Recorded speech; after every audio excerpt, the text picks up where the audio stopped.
Hello and welcome to Back to the Future with Evan and Gabby. Double features, double takes. This is the podcast where we talk about two movies, one new, one older, what makes them a good pair, and how the history of films influences the present. I'm Evan. And I'm Gabby. And today we are discussing highest to lowest and high and low. I was waiting for you to fill it in. I was like, sometimes on the virtual recording, it's always like so goofy. We got to get back in person one of these days. Soon. Someday soon.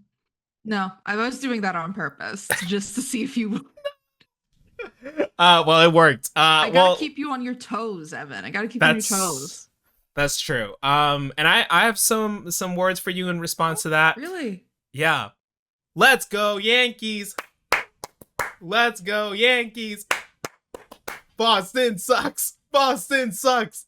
An incredible part of that movie. A hat just fell off straight to camera. The guy delivering Boston sucks straight to camera. Yeah. Ooh.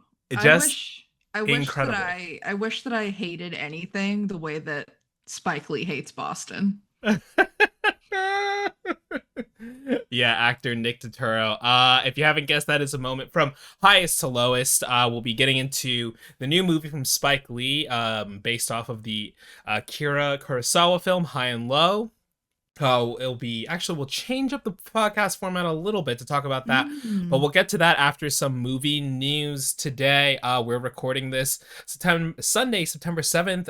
The Conjuring Last Rites was opening weekend for this movie. This is, I believe, intended to be the final movie of the franchise, but maybe not. Will now. It be, though? Will it? This movie stunned everybody. I think it's currently made $187 million worldwide and $80 million domestic, and it's opening weekend again, and against a $55 million budget. That's insane. That's wild. So much money.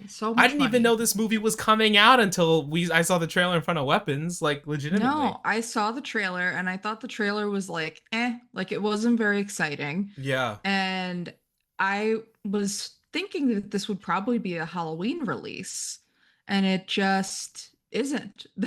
And I was like, I wonder why they would do that. And I guess this is why. Did they have some kind of inkling that this would be a huge blockbuster weekend because not a lot else came out? I don't understand. But I mean, there's always a lot of talk about Christmas creep, right? Like how songs about like the Christmas marketing gets earlier and earlier every year.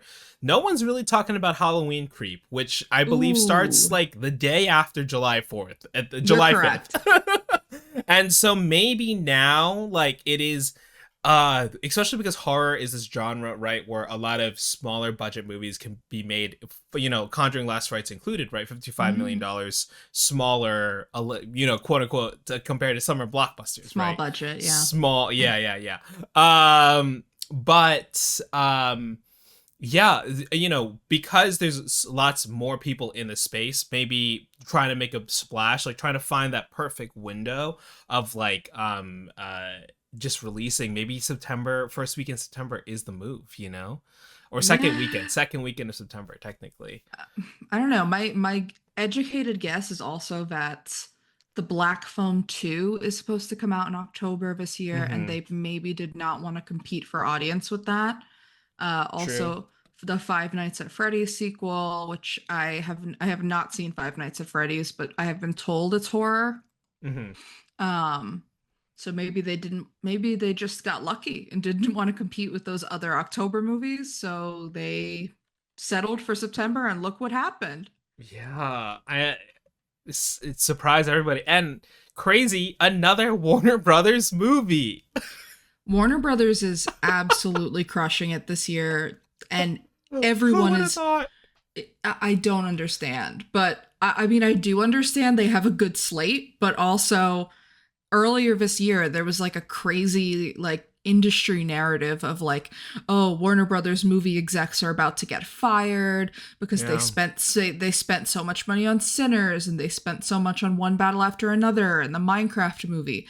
And One Battle After Another remains to be seen, although early buzz is proving good. We were just discussing off pod, but this could be a banner year for Warner Brothers and I just What a comeback. What a media comeback. The year they decided to not only split up as Warner Brothers Discovery again, but also the year where they decided to rename Max HBO Max. Yeah. Again, rename HBO Max.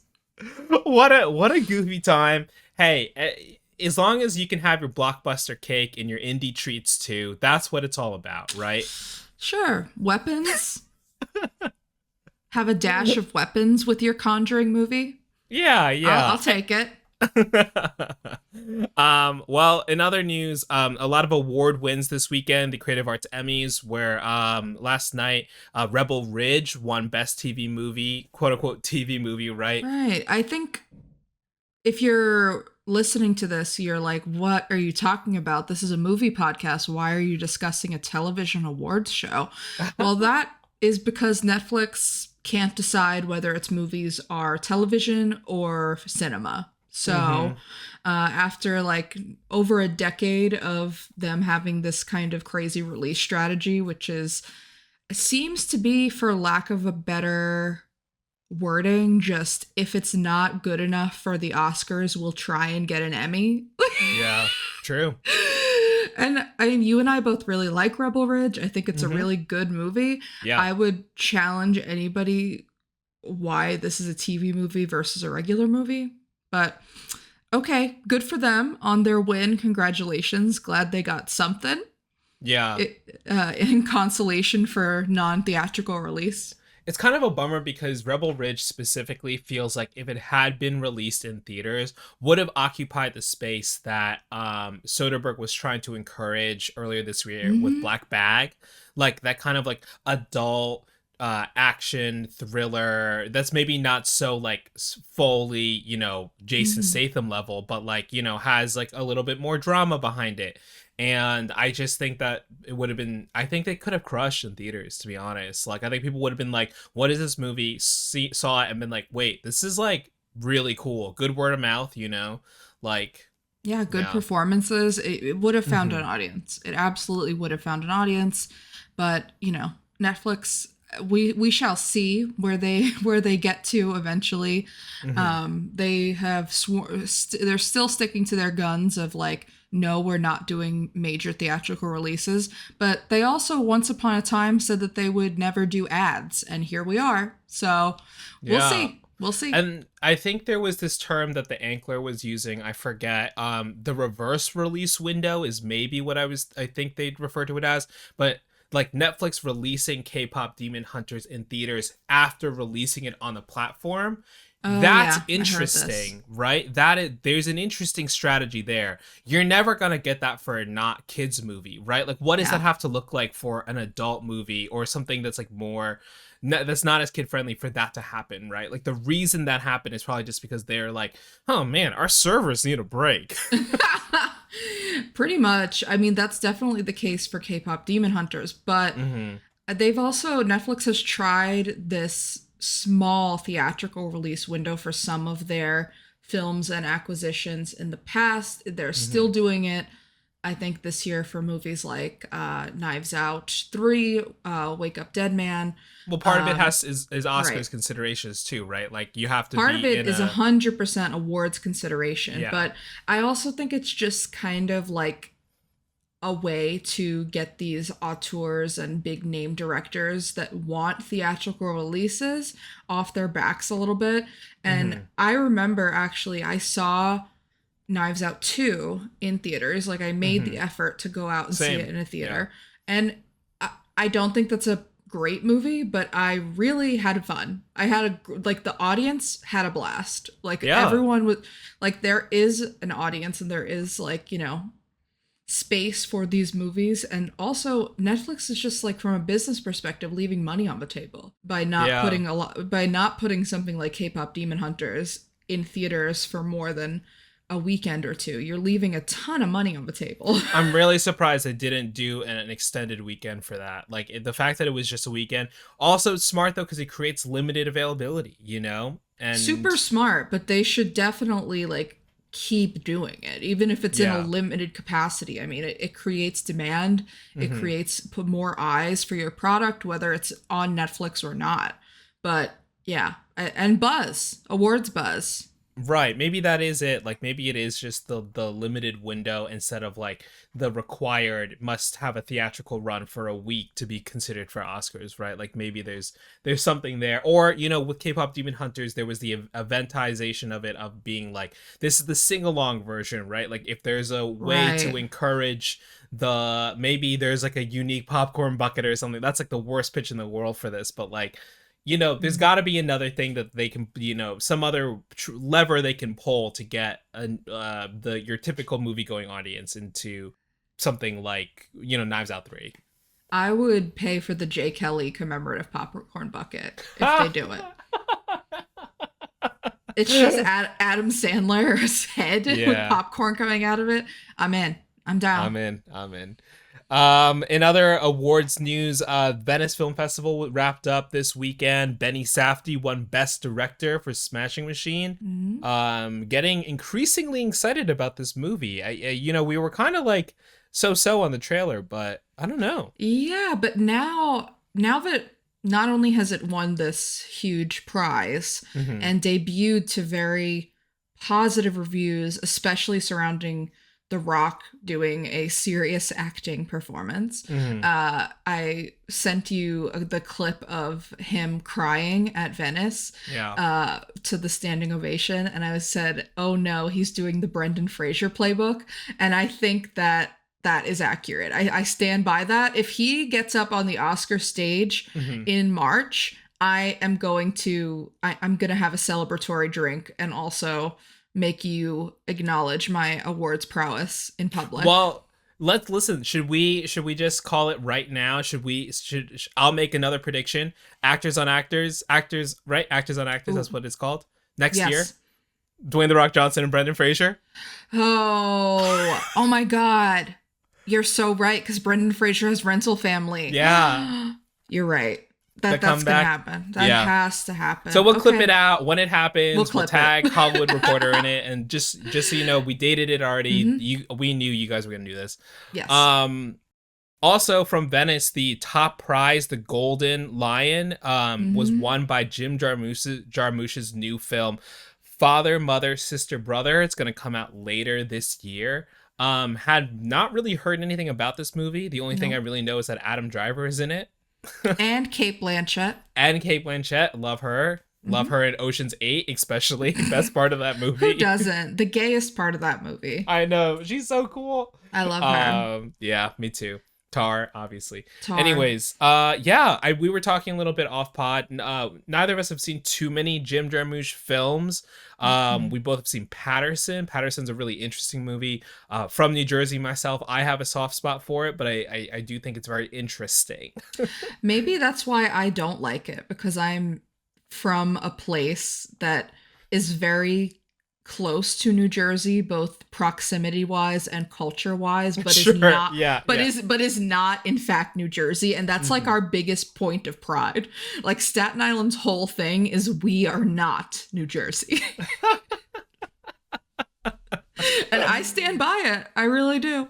I had the best slice of vodka pizza in my life from Staten Island. Where? I'm gonna have to text you later because it's near my cousin's house. But I'll let you know. Staten Island, the pizza is slept on there. It really is. It really is. Well, we're both really excited to see what this movie looks like. Yes. I mean, an Adam Driver fan for sure. Huge Adam Driver fan. Put him back in good movies. I love that he did Megalopolis, a movie that I don't love. But I love that he tried, and I love that he's been trying and taking big swings in movies.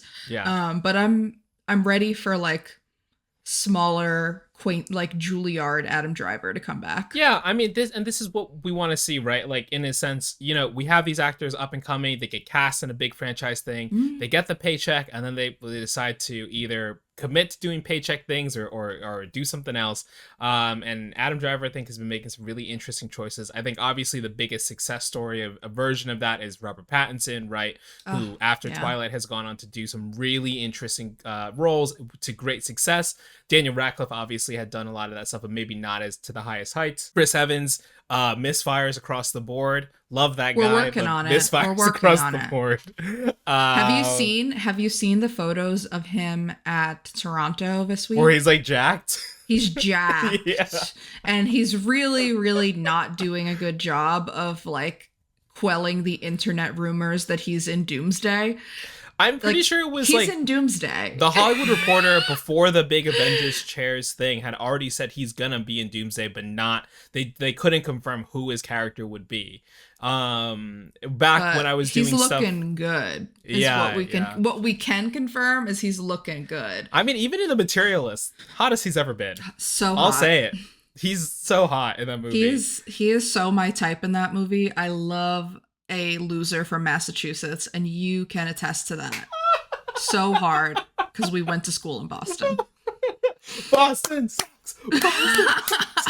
I lost it when that happened in the movie. Oh, we got to get to the highest and lows. All right. Okay. Last couple things here. We got some big family-friendly movie announcements. Superman 2, Man of Tomorrow, coming out July 9th, 2027. Also coming out in 2027, the Bluey movie. The Bluey movie is going to make $1 billion at the box office. I'll call it right now. 2 billion. Years. It's going to continue the trend of the only movies that can make past $2 billion are people who feature blue people. And that would be Avatar, Avatar 2, Titanic when Leo dies and he has a blue sheen, and now Bluey. You have to have a blue person. You have to. That's the requirement. Smurfs, get on it. Get back to the theaters. Smurfs tried and failed. Too many blue people. The right balance. And Bluey only has 2. There's Bluey and her dad. So that's it. All right. I can't wait. I'm seated. Can't wait. And we have to talk about the last bit here, some trailers, because we didn't see any trailers for these movies because we watched the movies at home. Spoiler alert. But the new trailers, we got a new trailer for Die My Love, Lynn Ramsey's upcoming film. Lynn Ramsey previously directed We Need to Talk About Kevin. You Were Never Really Here, starring Joaquin Phoenix, a movie I really, really enjoyed because I was kind of like dragged to see it with a friend. Maybe that was that Movie Pass era? Or I think it might have been Movie Pass era because I definitely saw it. I saw it and I was deeply disturbed, but I was also just on a high of cinema. I like walked out and I was like, damn, that's a movie. Yeah. And the second trailer, the first trailer, Die My Love, yes. Mm-hmm. I think it looks great. I think it's hot people fighting each other. Like, it seems like it's just Robert Pattinson and Jennifer Lawrence fighting a lot, physically and mentally. Respectfully, sign me up. What if Robert Pattinson's doing the voice for Mickey 17? Even better. I want him to do the voice from The Boy and the Heron. Oh my gosh. Yeah, all right, let's do it. Or just someone on the internet start cutting that in, you know? Somebody do that, yeah. We just gave you a free idea. Okay, the second trailer we need to talk about is it's a movie that's going to break this podcast. Number one enemy of the podcast. Emerald Fennell. She strikes again. She's here with Wuthering Heights. Oh, Evan, I watched this and I just felt a little part of myself leave my body in a bad way, you know? I had the same experience, but I also could see the part of myself leaving my body in a good way while I was descending. Listen, you remix a Charlie remix a Charlie XCX song and put it to some wild visuals. Jacob Elordi, black suit, blue room, the way the light feels like, I think it was probably shot on film because there's some weird texture to the lighting and the colors. Mm-hmm. I was just like, oh no, she's cooking and I'm gonna eat it and I'm not gonna like the taste, but I'm gonna enjoy the experience, or vice versa. Who knows what the metaphor is, but I was like, I can't believe that she got me. She's got us all is the problem. Like, and unfortunately, I'm seated, but I don't want to be. I don't want to be. Yeah, me neither. And I felt that way. Actually, no. Saltburn, when I saw the trailer for Saltburn, I was like, okay, Yeah, sign me yeah, up. I am pumped. Love these actors. Love the yeah, setting. I love a movie set at like a weird old estate. That's just never gonna go wrong for me. yeah. But this one, I feel like we're getting dangerously close to like yassified classics featuring Charlie XCX, and I don't think it's going to work for like the part of my brain that reads. But I mean, when it comes out, we're gonna have to pair it. We're gonna have to pair it with Marie Antoinette again. No, Pride and Prejudice. Pride and Prejudice and zombies. Oh, not just Pride and right. Abraham Lincoln Vampire Hunter. Yeah, because it just feels like that Charlie. It just feels like it looks like it's that like modern swing on a classic. But like it's gonna be played in a really odd way, and I don't know. Maybe I'll reread Wuthering Heights over the holidays just to prep for this. But I can guarantee you, I'm gonna call another shot right now. Nobody anybody that likes this new adaptation will be somebody who's never read the book. I'm gonna call that right now. Oh, sure. Yeah. It's gonna be for an illiterate audience, and people are gonna love it. Like, it's gonna be for people who don't read. Oh boy. Oh boy. I think you're right. Yeah. Right. Like, that sounds mean, but I think it's correct. Yeah. Okay. We'll keep the audience posted with, I believe that was just a teaser. I'm sure we will get a full trailer around the holidays, and we're gonna have to do like an emergency podcast.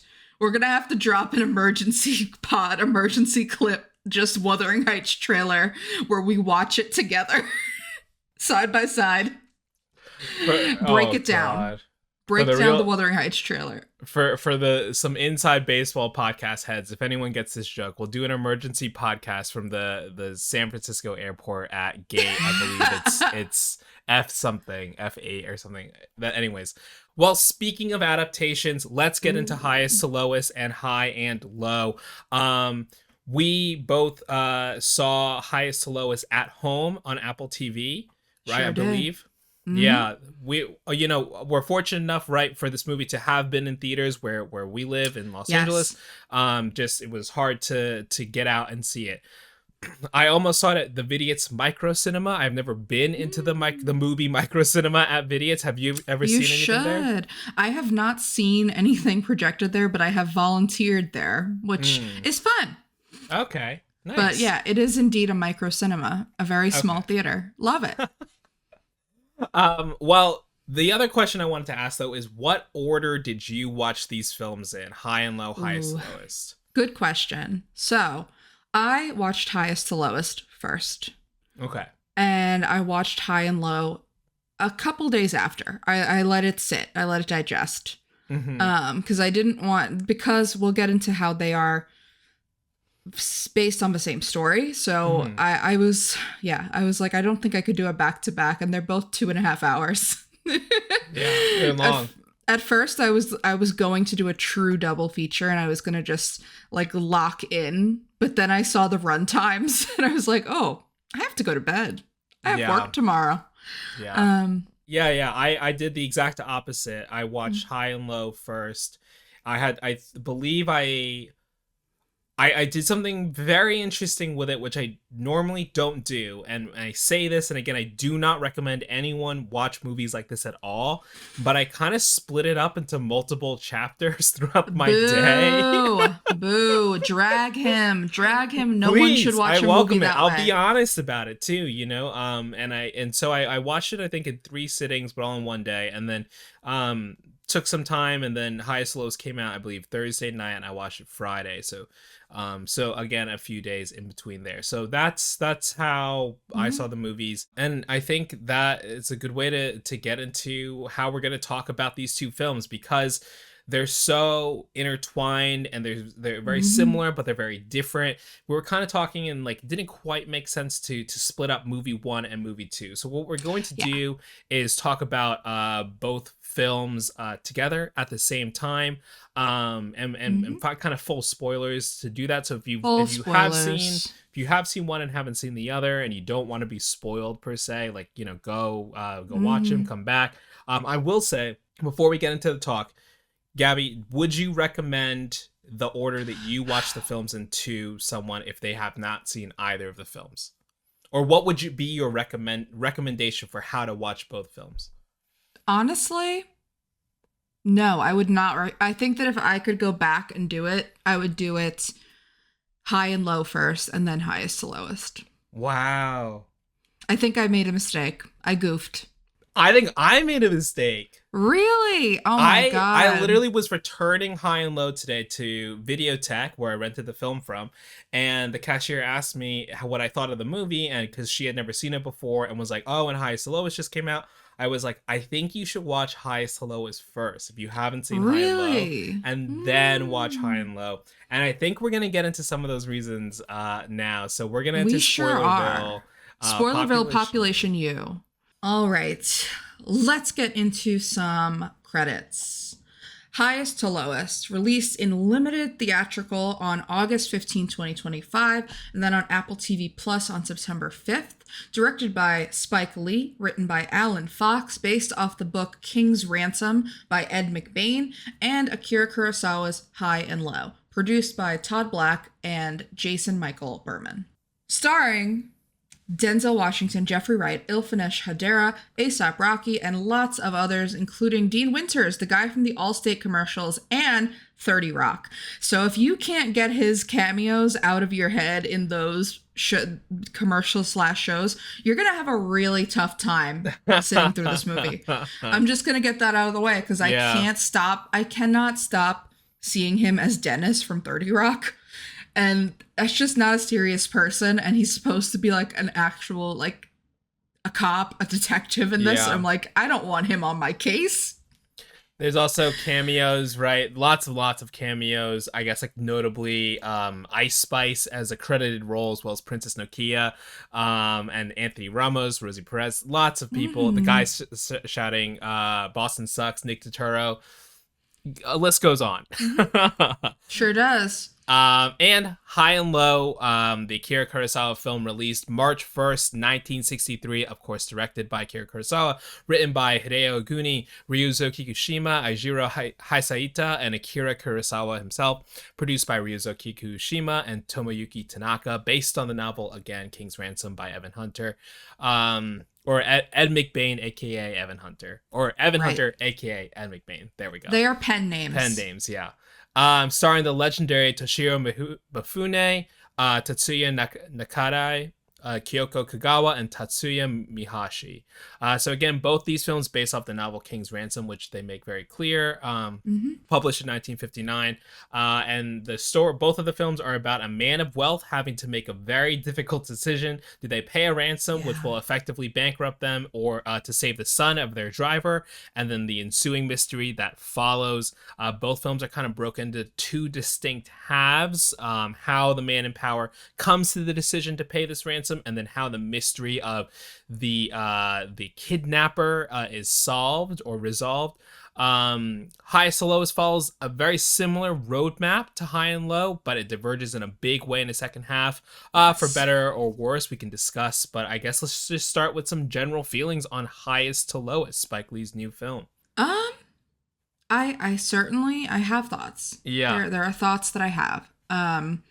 I think that this is a really interesting direction for Spike Lee to go in. This is very different from a lot of his other films, not just because of it being an adaptation. He's done adaptations before. See the disastrous Old Boy.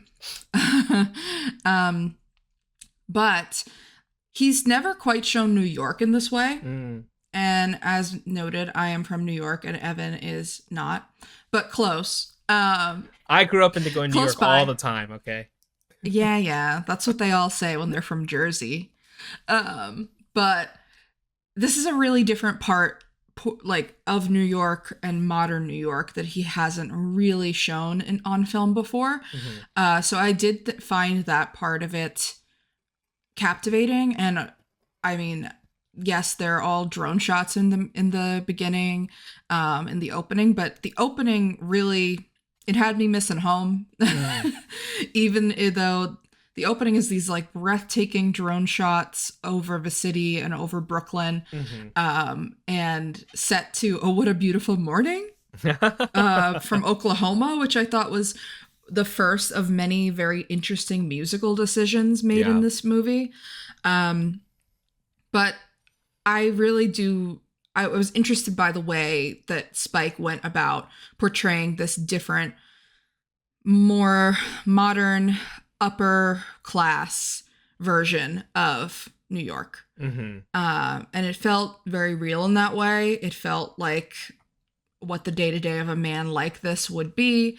And this man named David King, we should say, both of these movies star or focus around a protagonist whose name is a play on King. Mm. See The King's Ransom.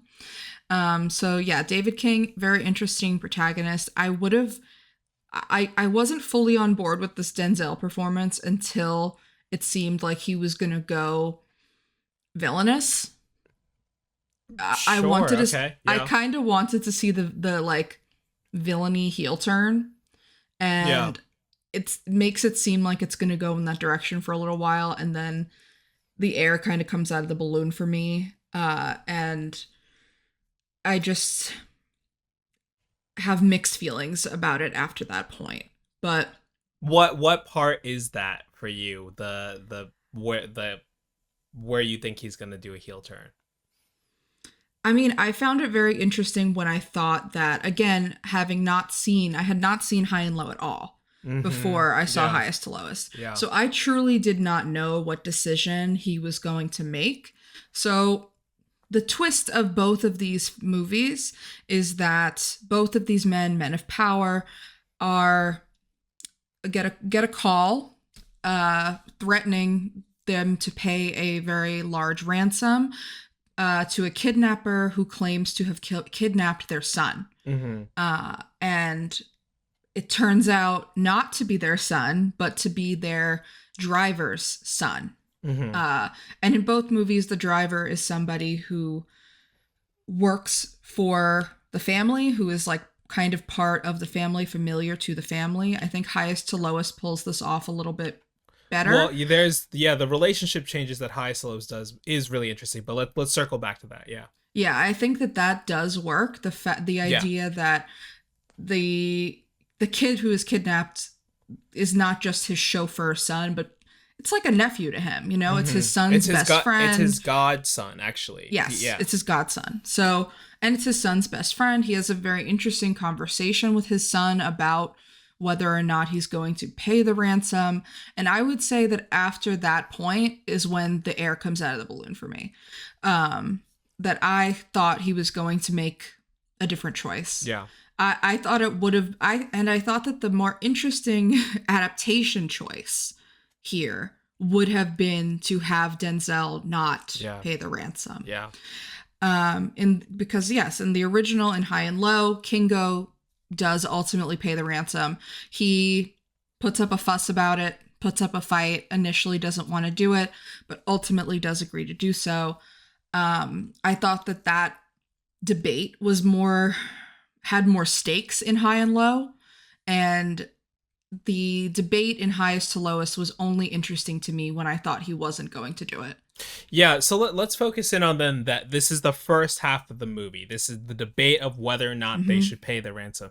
That's why I was like reacted that way of like the order watching the movies, because if you've seen High and Low, you know he's going to pay the ransom. And Right. and the debate, like you said, is not, they don't do it very interestingly in Highest to Lowest, because it just, I don't know, there's something about how it all this, right? This is why, if my recommendation is, if you're going to watch both films, watch Highest to Lowest first, if you're going to watch them in a short succession of time.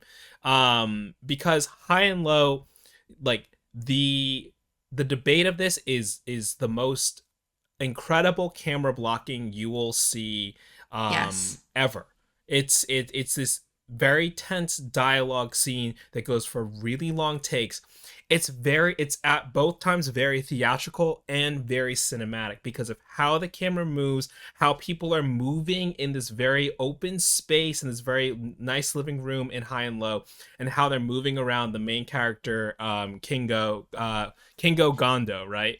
Yes, Mm-hmm. Kingo Gondo, as they're moving around and how he's interacting and talking with them about this decision of whether or not to pay this ransom. In High and Low, it is like you said, Gabby, it's just his driver, right? And the way that Kurosawa captures the way the detectives that are talking to him, his wife who's talking to his son, the driver, all these people who are talking to him, it almost feels like Kingo's having this dialogue with himself. He's like pulling these different facets of his mind, activating different people or mirrors to talk to, right? Like, how would this part of society react to this? How would my family react to this? And it's this thing that feels so internal, and it's so compelling, especially for a movie that's like that old, also shot in black and white. Mm-hmm. You're just like, this feels so immediately like it's engaging, and it's so incredible. I was so blown away by this film. I was like, every film director should try to do something like this, because it's like, this really will test you as a director, your actors, your whole team, because it is so unbelievably captivating. Mm-hmm. It's incredible. So having Uh, that scene in the back of my yeah. mind, and then seeing how they did it in highest to lowest, I was like, oh man, you're right. The parts that are super interesting is when he's talking to Jeffrey Wright, who's Yeah. incredible in this movie. I think he's awesome. And I you think think he he outdoes Denzel. I think I think so. I like his performance more than Denzel's, and I know that that's blasphemous. Denzel Washington, quite literally, is one of the last great movie stars. Hmm. He was able to open 3 Equalizer movies to huge box Yeah. office success very recently. But I think Jeffrey Wright is kind of blowing him off the screen in every scene that they have together. And it's a great elevation of this character, where the driver in High and Low is kind of like this very like meekish character for the first half, who like is just seems like very like cowardly, kind of like he seems helpless, like a peon, whereas like Jeffrey Wright is like has a mysterious past that the movie does not elaborate on, that he Oh like no. at some point went to jail, and also just like has his own thing. He's very spiritual. He also feel like He lost his wife. lost his wife, He only has his son left. the way he has reverence for David King is displayed, not just like he's my boss, but the way it's done is It's a so. brotherhood. It feels like they Yes. are brothers. Like Yes. they mentioned growing up together. They Hmm. mentioned coming from the same place. It's a deeper relationship, and I think that that does work in the movie's Yeah. favor. In terms of making us care more about the stakes of the decision, about the stakes of his relationship with Wright's character, with his son, who is very close to the kidnapped son. Hmm. But yeah, I just exactly what you're saying is like Kurosawa manages to make this movie so modern in the way that it is shot and the way that it is blocked, that it feels like a tense thriller type Hmm. of thing And that's happening. you're in one room, basically. Yes, One or two. you're in You one barely, room. whereas like But in you don't highest, feel it. You do not yes. feel that way. But and in the moments where you do, it's on purpose, because Hmm. they want you to feel like you are in Kingo's head and the walls are closing in around him. Hmm. Meanwhile, David King is just kind of in this luxurious, beautiful penthouse in Dumbo, Hmm. pacing around and talking to uh, portraits on his walls of like Stevie Wonder and Prince, and asking them what they would do. And I just didn't find that as compelling. I mean, I thought Yeah. that the conversation he has with Jeffrey Wright, about whether or not he's going to pay the ransom, again felt a little, once you that relationship change works for better and for worse, because once you understand how far back they go, you kind of think, oh, so David King would be a monster to not pay this ransom. This is a member of his family, for better or for worse, even if it is not his son. But that's what made it more interesting to me.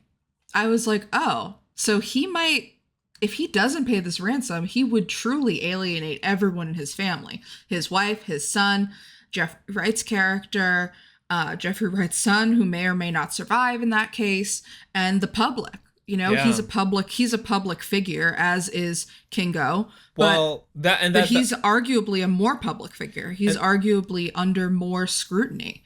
Well, so I was waiting for that. I was waiting for him to, and there are a lot of allusions to cancel culture in Highest to Lowest, and I was waiting for that to be like the heel turn that this movie did, was, oh, it's gonna go hard into, he makes this choice and he becomes like a public villain, and maybe that puts him and his company or the company that he's trying to buy back in a better or worse position. Yeah, I think that is the thing that I wish the movie like actually did more with, is these like this idea of like the court of public appeal or right, or like is that the right phrase? Is that how you say the court of, there's public the court opinion. the court of public opinion, and the social media aspect of it all, and that is like the right way to update this, but they just don't do enough with that, because the thing that's they don't commit enough to Denzel being the bad guy. And I just think that if he had been the bad guy in this movie, rather than, you know, having this sort of fake out in the first half of the movie, it would have been just more compelling to me as a performance and also as an adaptation. Like, you're doing something different. And Spike Lee has been adamant that he wanted to do this not as a remake, but as a reinterpretation, as an update. He clearly has a lot of reverence for Kurosawa and High and Low. So yeah, my question then, I mean, Spike Lee did not write the script, but my question then is, why not throw more into the changes of the adaptation if you're doing a reinterpretation? But those are always questions to ask about any adaptation, especially now as we're getting into this culture of multiple iterations, multiple remakes, multiple takes on the same story. You know, we talked earlier in the pod about Frankenstein. How many Frankenstein movies are there? But there's only going to be one Guillermo del Toro's Frankenstein. So what's his signature? Or, you know, Emerald Fennell's Wuthering Heights. There are so many adaptations of Wuthering Heights, but what's going to make her adaptation? And I feel like this could have been Spike Lee's High and Low if he had done a little bit further with those reimaginings. Well, I mean, just to like jump back, like an important distinction between the two characters, right, is that like he decides to make David King not only a very public figure, but a legendary music producer, whereas Kingo Gondo is the head of a factory for shoes. Like he's not a household name, but David King is the respected. Best. He's respected in the community, but he's definitely he's not respected known worldwide. Yeah, you know, David King's got the best ears in the business. Kingo Gondo just cares about making great shoes, and no one else knows that he cares about making great shoes. In fact, the rest of the board want him to not make great shoes. You know, but you don't have Japanese citizens. What does he say? Like, my life is shoes, like, or something. Yeah, iconic scene. He's like, no one understands how my work is my life, and I'm like, brother, your work is shoes. But shoes are important. I hate an uncomfortable pair of shoes. And he wants to do things the right way, right? And he doesn't want to skimp on, because he knows what the integrity of having that craftsmanship is. And there's a little bit of that in David King, who, you know, he pushes back against AI. There's no heart in that. But like, I don't know, there's such a difference between making someone who when you have someone whose job is very unique and specific, but also not like and he uses it later to hide, you know, a smoke a thing that, you know, you see behind you, the pink smoke. He uses that skill. David King uses his skills of recognizing a voice, and I was like, I don't, but he's got the best ears in the business. Or can we do more with that? Can we? Yeah. And I felt that too. I was like, there's a lot resting on this plot element Yeah. that we don't really get to see in action enough. You know, like if Yeah. he had been able to earlier in the movie, David King, like identify things, you know, just from a few beats or like a few bars of something and, you know, was correct all the time, I would be like, oh, okay, this guy has a killer sense of this. But I don't think we see it enough. We just hear people telling us that he's good at this, which is not compelling. There's this scene of his wife saying, when we first started dating, you used to walk across the Brooklyn Bridge, listen to music, and be so fired up. Like, what if that was different? What if he walked around the bridge taking in the sounds of the city, blah, blah, blah. Yeah. And then there's that, you know, there's a great moment in High and Low where someone recognizes, or multiple people recognize multiple different sounds that happen.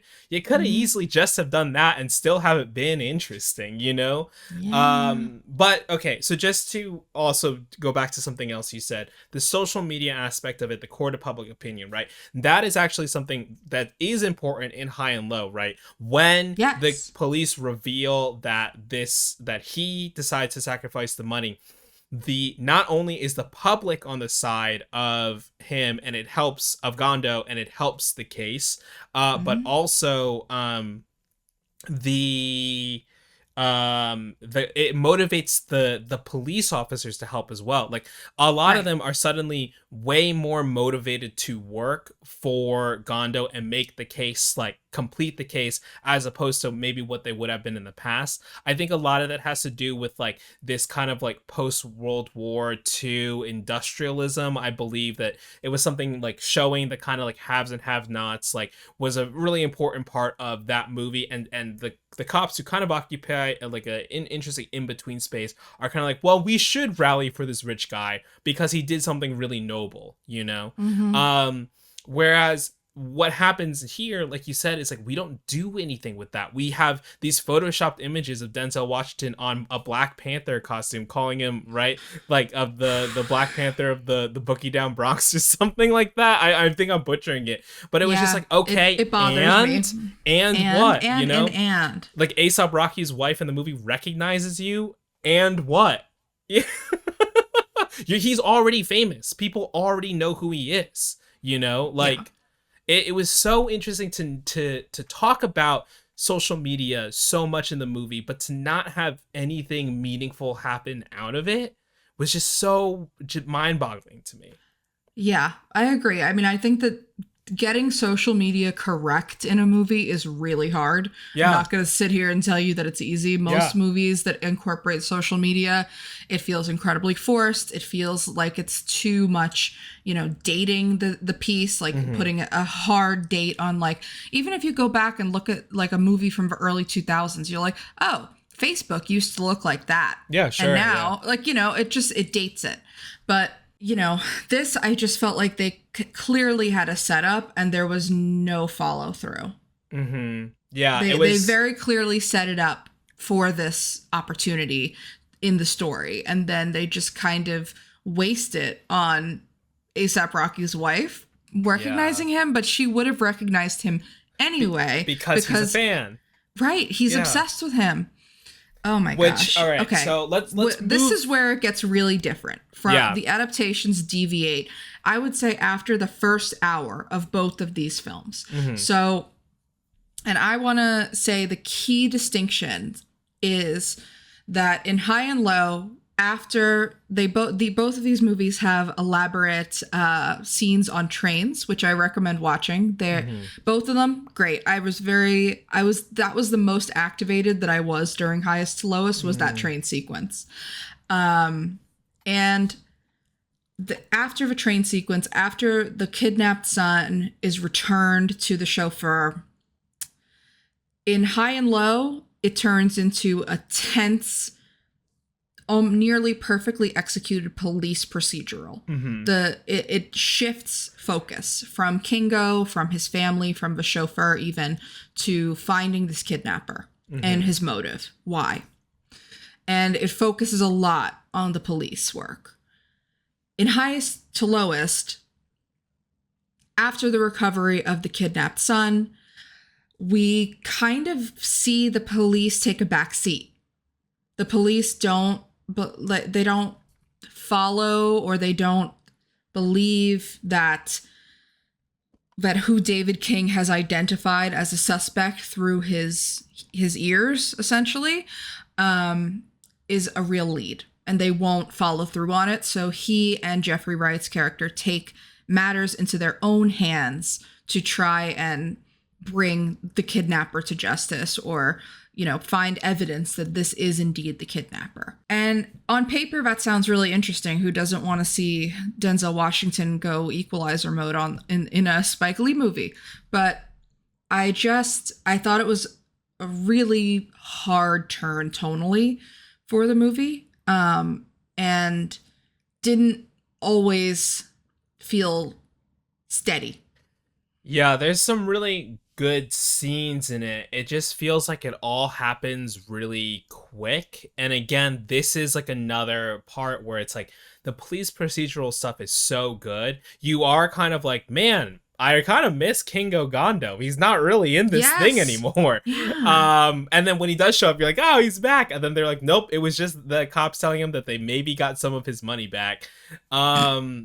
And so, and when Gondo is out of the movie, you're so wrapped up in like, well, what is the story? What's happening? Like, who did this? I do need to know. Whereas in Highest to Lowest, I think some of this is maybe a commentary on like the police kind of just like messing things up, right? Like they don't really care about the case anymore, and they also like are really rude to Jeffrey Wright and his son specifically, and it's like very frustrating. And you're like, oh man, like all right, so interesting, you know, good commentary on we are commenting a little bit, yes, on the status of these David King versus Jeffrey Wright's character in that way, where when the police think that it is David King's son that's been kidnapped, they're all camped out in that penthouse. They're tapping phone lines. Like they are locked in. Yeah. And then as soon as the other son is recovered, or it's discovered that it's not Denzel's son, they're just treating Jeffrey Wright like any other guy, and kind of worse than any other guy, because they know he has a history. Yeah. Like I think we're supposed to read into it that they just see him as a criminal. And, you know, oh, your son's is missing. Well, maybe you did like there's even an implication of like, well, maybe it's your fault actually. But I think that commentary is there for an astute reader of the film, but again, not enough is really done with it. And it could be something that makes a lot of sense as to why they take the case into their own hands. Like, oh, the police are not up to par, or, you know, even having David King say something like, you know, you live in my world, but these worlds are still different. Or, you know, so just anything to give us like, oh, that moment. I'm not asking for the world, you know? Yeah, so it kind of, it just really just the way that him and Jeffrey Wright decided to just like go about hunting down the kidnapper, it just kind of happens immediately within hours. It's really rushed, and it stands in stark contrast to that like drawn out, really meticulous procedural element of High and Low. And both High and Low and Highest to Lowest offer like, they kind of have ticking like they have ticking clocks as far as like the money used in the ransom needs to be returned.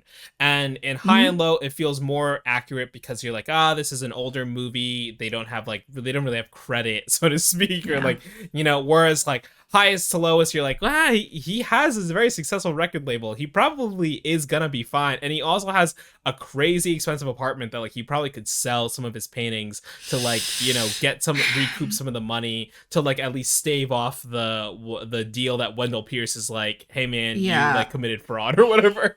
Honestly, that's another part that just completely took the stakes out of the movie for me, where I was like, the ransom that they're asking for in Highest to Lowest is $17.5 million. And I mean, we're supposed to believe that the Kings, based on one like very heavily expository scene with his wife, are maybe, you know,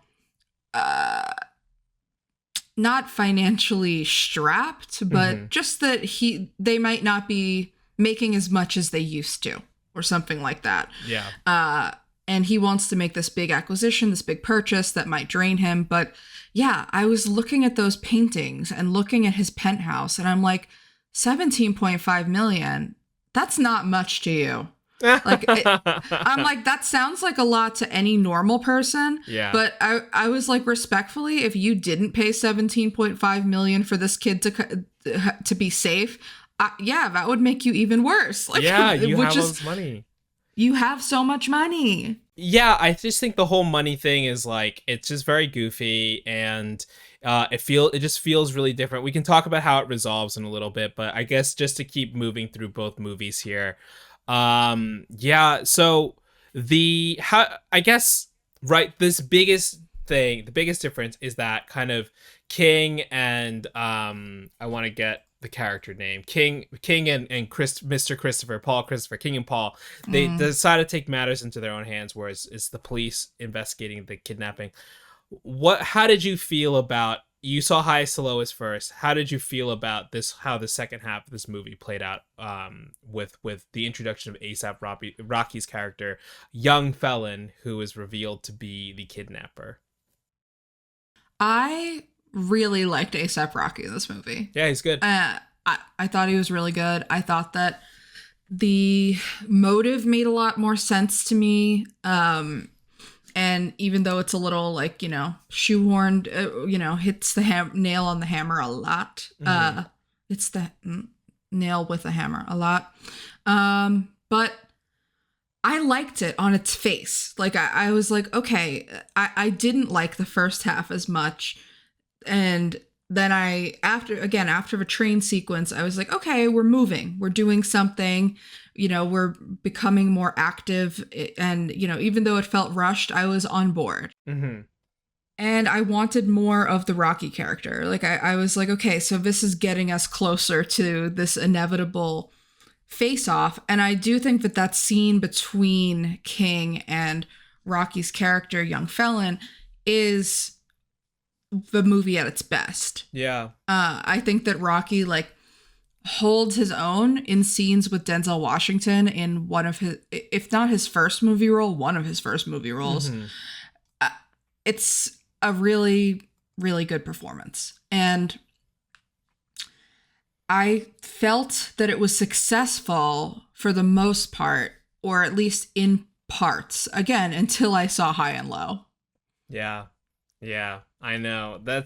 I think that's why I had such trouble getting into this movie, is that, like, after the first half kind of like just fumbles the bag a little bit, then I was just like, well, I know is it going to be this big mastermind thing? And I was like, well, in some ways it's much simpler to see how it plays out in Highest to Lowest. And I agree that I really like that scene. I like the tete-a-tete kind of like thing back and forth they're doing, the way they slip into it being a rap battle and then not, and then they joke about it being a rap battle is it's like fun to be self-aware that that's what they're doing, but that's like how they can converse with each other in a way that, like, they are putting their cards out on the table. I really, really liked just the energy of that scene.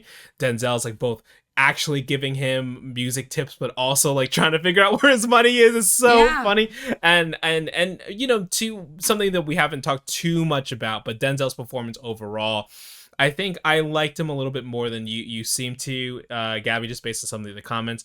He's doing a lot throughout this movie, and so I think your mileage on that is going to vary. I think this scene where he's doing a lot is probably the best that this is where it works. Yeah. This is where it works for me. Yeah.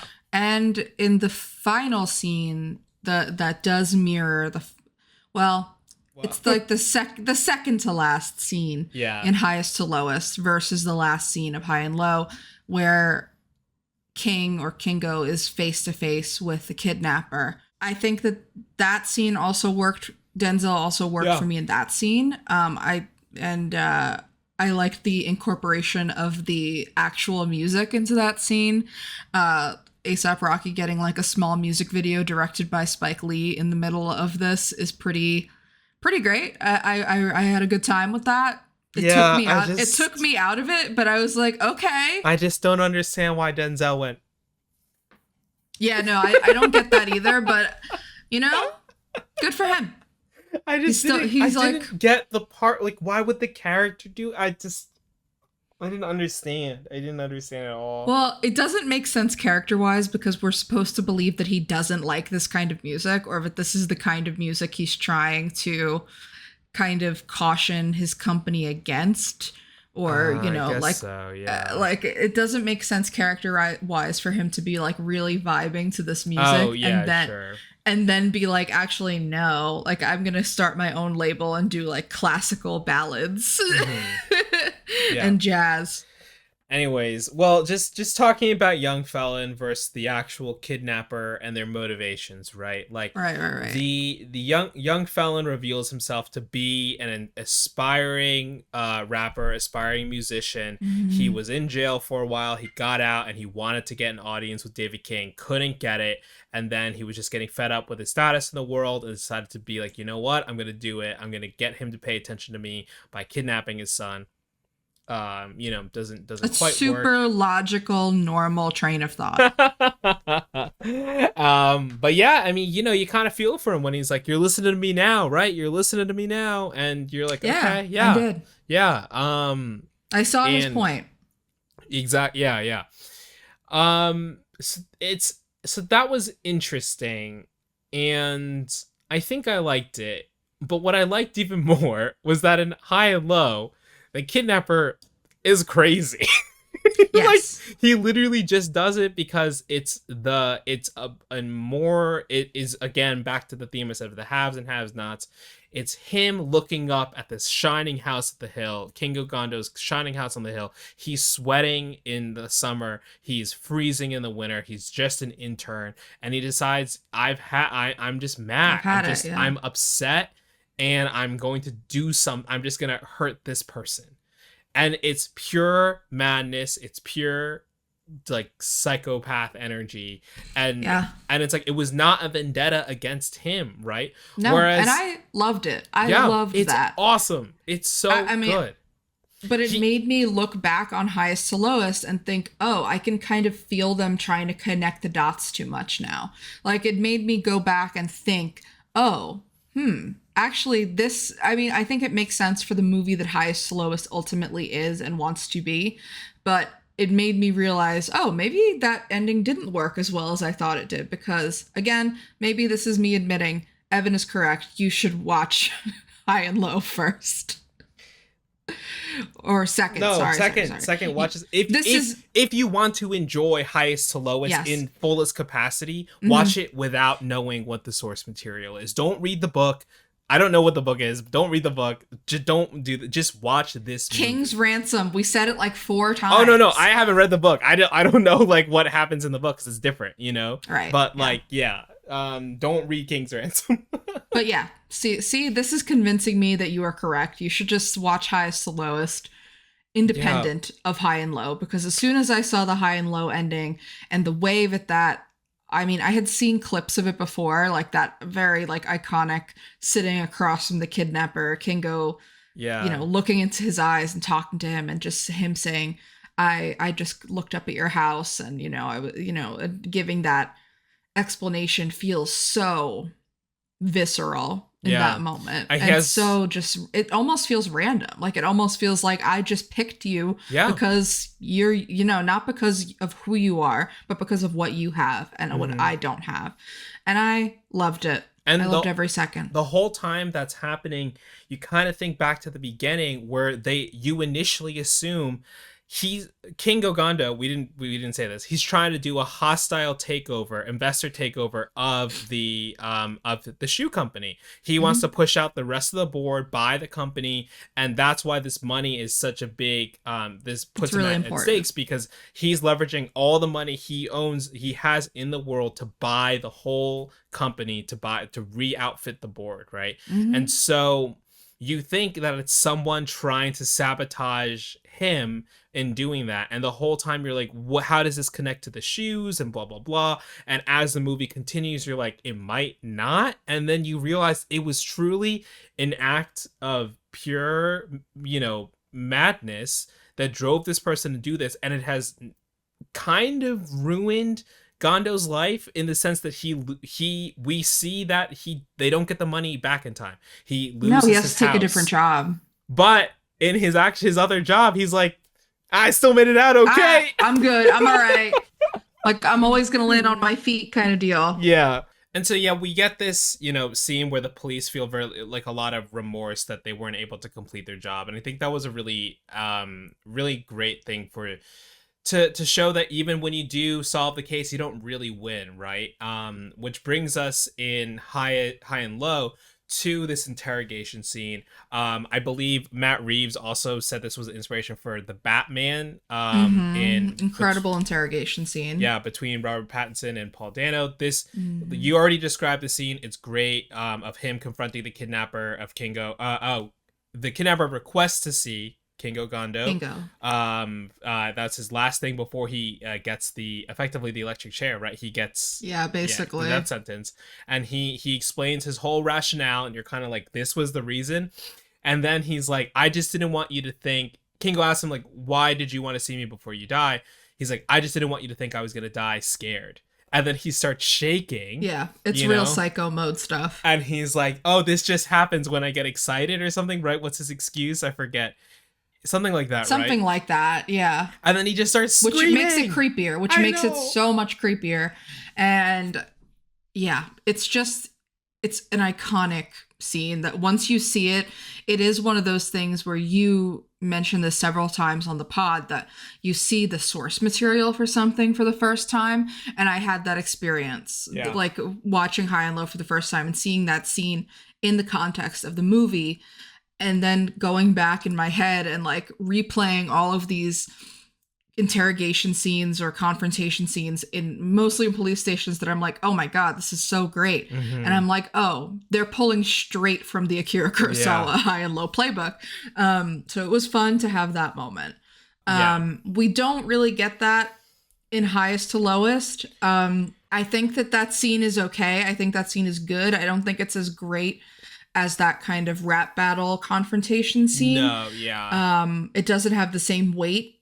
And then the music video takes you kind of, because it goes, takes you out. It goes from like, I believe it goes from them reuniting at the hospital, right? And then Jeffrey Wright is like, if it's okay by you, King, I'm gonna find a new line of work. Yeah. and then we never see him again. I'm like, okay. I wanted a better final scene for that character. I know. But it goes from that, and then it goes into the music video, the pseudo. Well, we get the courthouse. We get to the courthouse, and we see A$AP Rocky. Going into the courthouse. We see.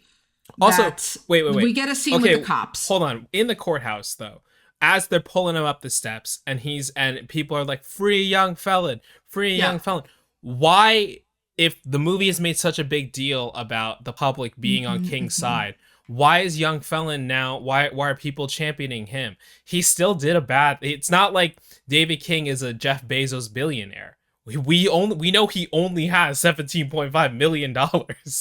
Evan, I don't know, and I don't think the movie knows either. I was so frustrated. I was like, what is going on? Why do people like young felon?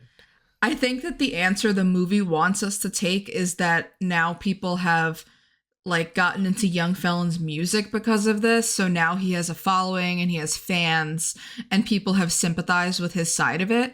But again, that's not really explained. It's just like free young felon and him being like, I'm innocent, and then clearly are not innocent. You're not innocent. And then we don't see any of the court proceedings, but we do see Denzel and the cops, and Denzel asks like, oh, how much is he gonna get? Like, how long is he gonna be there? And they say 25 years, and he's like, not enough. And I gotta say, I agree. But also, they mentioned that young felon like took a plea deal or something, I think. Sure. And I'm like, you were just saying you were innocent, bud. What are you talking about?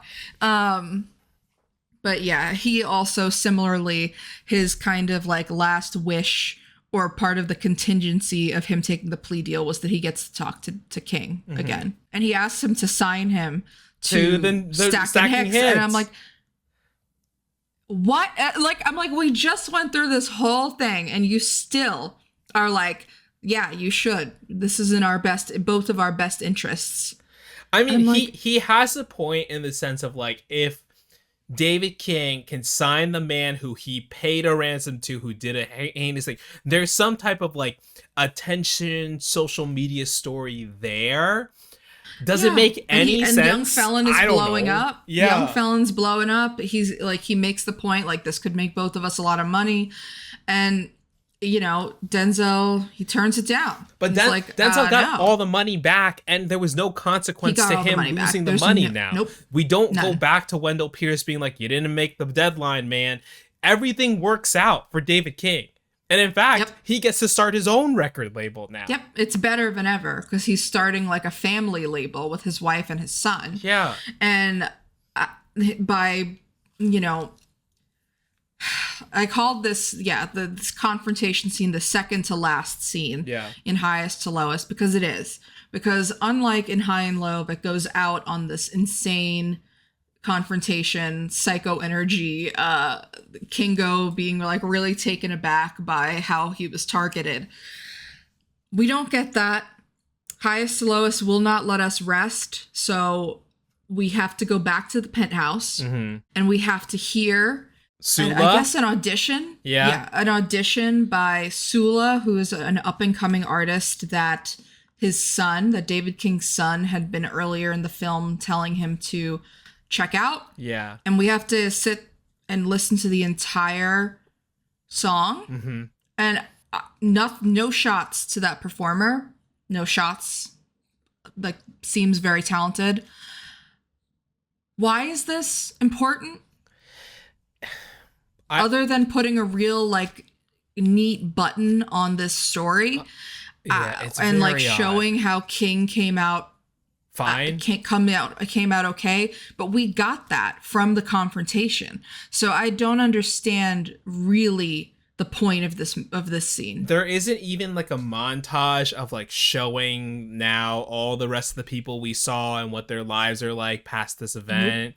Like, it's just shots of like circling around her, I think, showing the family, showing King, kind of like nodding along. How beautiful their living room is and all their artwork. It's so... Because when earlier in the movie, when King is entering his office, a young performer stops him in the hall, in the lobby, and he's like, "Oh, it's you again." And she's like, "You know what? I got 5 minutes. Play me a song." And she's literally playing him a song where she calls him like a god, or like she calls him a literal king of like of hits. And it was like, this is insane. And I don't know what the lyrics are to this last song, but I gotta believe it's something similar.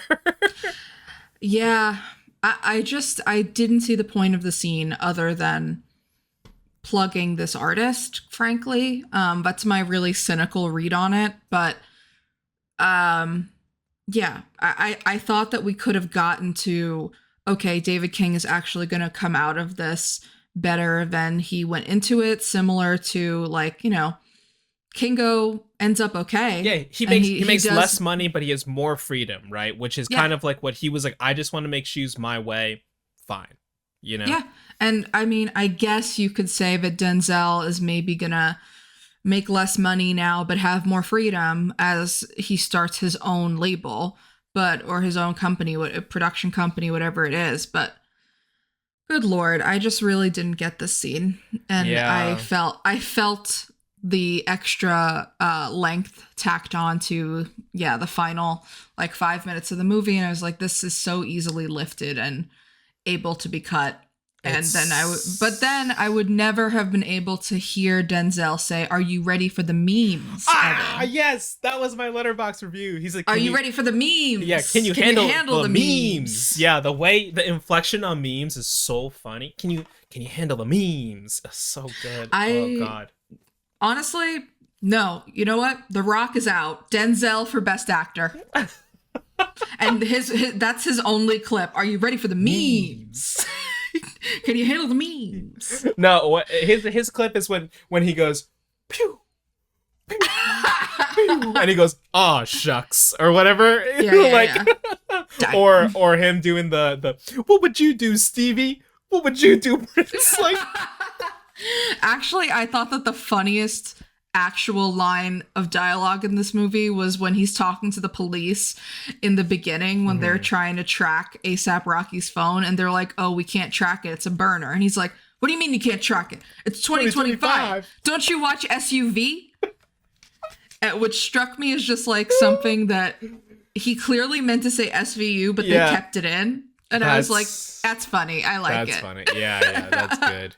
I don't think I even picked up that he said SUV. That's really funny. I'm 99% sure he says SUV. Okay, I'm like, that's damn. So good. Yeah, this all right, so kind of like in review then, some like miscellaneous like tidbits that we didn't get to hit. The one thing that Spike Lee does to kind of like reinvent that interrogation scene is he does it in a split screen, kind of like dolly type thing, which is like visually very cool. But when you're actually trying to, realizing what they're talking about, it makes no sense. And you're like, oh, I don't care about this anymore. It's a Spike Lee flourish though. He does do the dolly shots frequently. And I like this kind of like showing both of them in split screen this way I thought was very cool. Big thing that has been talked about this movie online that we didn't talk about is the music. The constant, like, I have not, there was a movie last year that I was like, this movie was overscored. This movie is quite overscored. And it's not that I don't like, I personally actually liked the music as music. I was so confused. I don't like the music. I just felt like, especially in the first hour, I was like, this is giving melodrama. The music is not giving, prestige drama, reimagining of a classic film. It's giving melodrama. Yeah. And I wasn't in. I was not in on it. I just felt like it did not match the tone of the film at all. And it got a little bit better for me in the second half because I feel like it drops off. But that first half, every scene is like, the score is blaring and it's distracting. It was distracting me from the dialogue. And like in high and low, there really isn't a lot of score. There's no like score, stings, but like nothing. There's like nothing. Yeah, so it was a pretty wild choice to do that. It's pretty jarring. Yeah. I'm interested to know about the process behind that and why they made that choice. And to make it so different even from the music that is incorporated into the actual story of the film, like the A$AP Rocky song, the songs. True. Yeah, it's very different. It's not even melodically similar. Some of it's kind of like an Irish jig at a point. I was like rewatching part of it. I was like, okay. All right. But there were moments that I did like. I just didn't like the execution of it. Oh, I forgot. The song that she sings at the end is called Highest to Lowest. That's why it's in there. It is. You're so right. I remember that now. Is that the point of the scene, to have us all do the Leo meme and be like, Yeah, I think so. That's it. Other things about highest to lowest. Again, really like Jeffrey Wright in this. Love the Rick Fox cameo was really funny to me as someone who mostly only knows Rick Fox from College Humor sketches from back in the day and not his career as a basketball player.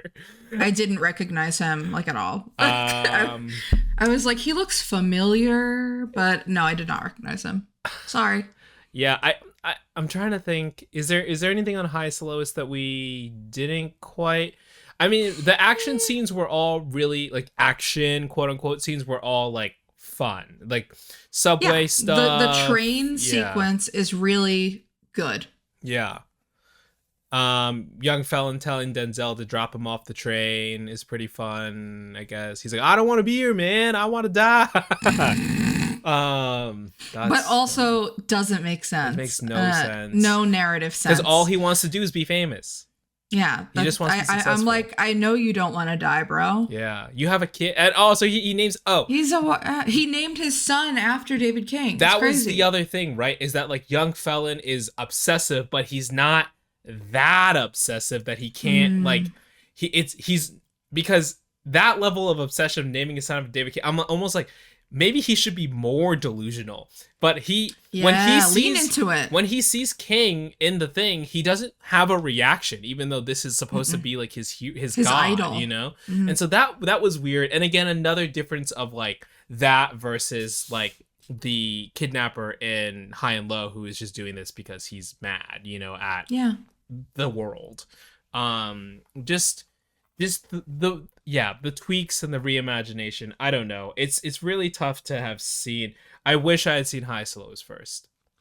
So I think a lot of people are responding really well to this movie, and it is kind of a bummer to like. I think we're having this conversation now, and I'm just like, man, I feel worse about the movie now because I'm just like, I don't know, you know, like. But it's tough because High and Low, I think, is kind of a masterpiece. It's probably like top. It is. Maybe top 100 films all time, if not top 50. Yes. Like it's 100%. really, really good. It's really engaging, really intriguing. And what it does has an actual impact on the future of filmmaking. Yeah, that's true. Everything that it's doing is in conversation with a lot of modern films and modern filmmakers that have been influenced by Kurosawa. It's what we're interested about on this podcast. Yeah. Quite literally. So I agree with you. I mean, totally recency bias on my part because I just saw High and Low for the first time for this pod. But I agree. I saw this and I was like, I'm watching a masterpiece. Yeah, it's hard not to feel that way. I mean, I did the same thing. I think the best thing about covering this film is that we did watch High and Low, because like I think this is a movie that, you know, Kurosawa has many films. People obviously attribute a lot of samurai films to him too, right? And this is a more, you know, modernized drama piece, but it's well worth the watch. I was so blown away watching it, even though I watched it in a terrible way. You know, I own up to that, but it just was so great. It's so cool. We didn't even the action scenes in High and Low. There's this scene where they're moving around a nightclub. You have no idea what's happening, and it's so cool. And it's so cool. All the cops, all the cops in like different outfits, pretending to be people dancing, and they're trying to find the guy who kidnapped. Crazy. Oh my god, that was crazy. The whole drug subplot, crazy. Love it though. And like them arriving at the house, I was scared when they arrived at the house of the helpers. I was like, oh my god, someone, they might get ambushed. Like they're going out with no backup. The kid's there, you know, like. God, man. Oh, that's another thing I wanted to say that I think is more effective about High and Low is just the age of the kids. Yeah. I think that the age of the kids being younger in High and Low makes it a lot scarier. Not to say that any kidnapping is not scary. It's horrifying. It's a crime. It is an atrocity. Don't kidnap. But you know, that scene that we get of Jeffrey Wright's son, who is actually played by his real son. Did you know that? I didn't know that. It's scary. He's being like bound and tied up in a bathtub someplace, and he doesn't know where he is. Yeah. But it's scary. But I think that for some reason with smaller children, the stakes are higher. They just are. Mm-hmm. You know, it's just because kids are so much more impressionable and innocent, and you know, at the age that Kingo's son is at that in High and Low.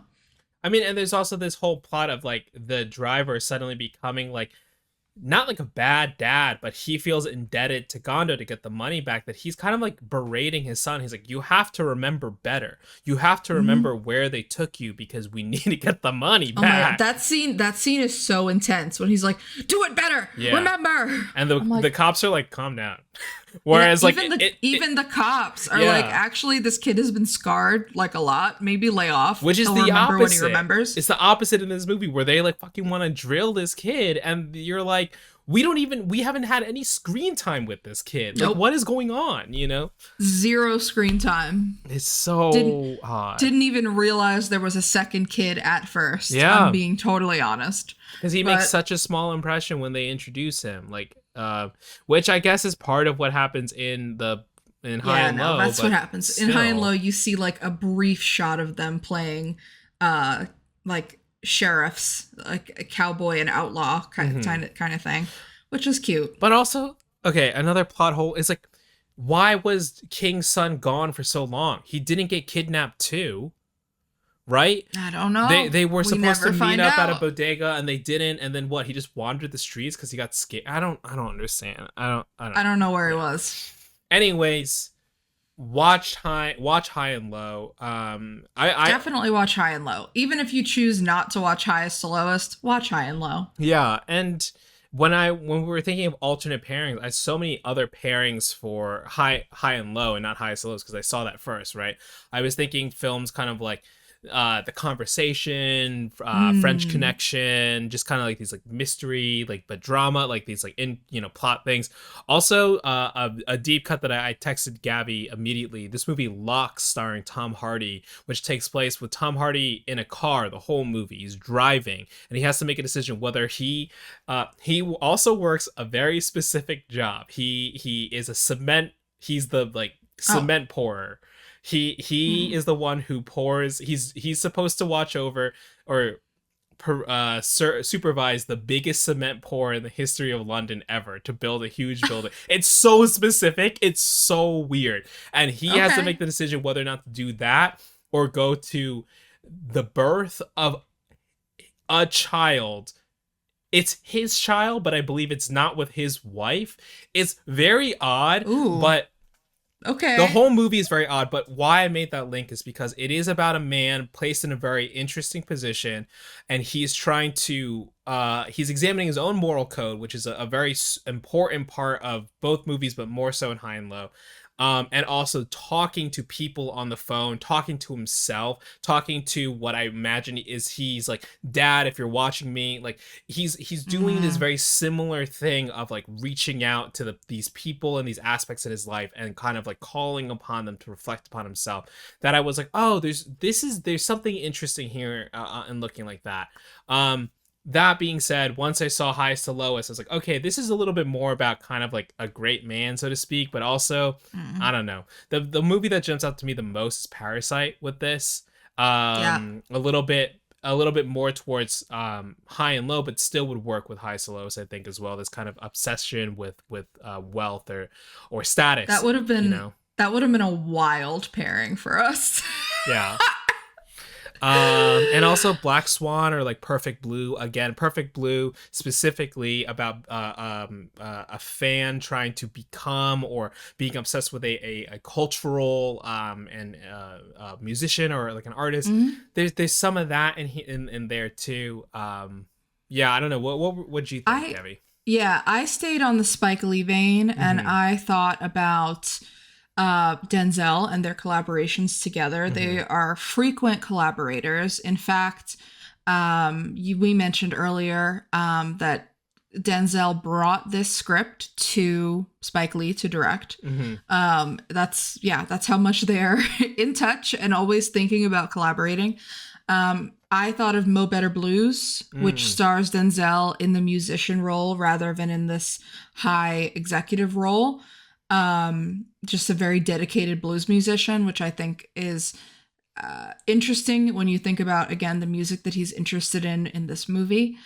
And also Inside Man, another Spike Lee, Okay. more commercial Spike Lee Denzel collab about a bank robbery gone awry that I absolutely love. If you haven't seen Inside Man, go watch Inside Man. I haven't. I need to check it out. Yeah. Evan, you haven't lived.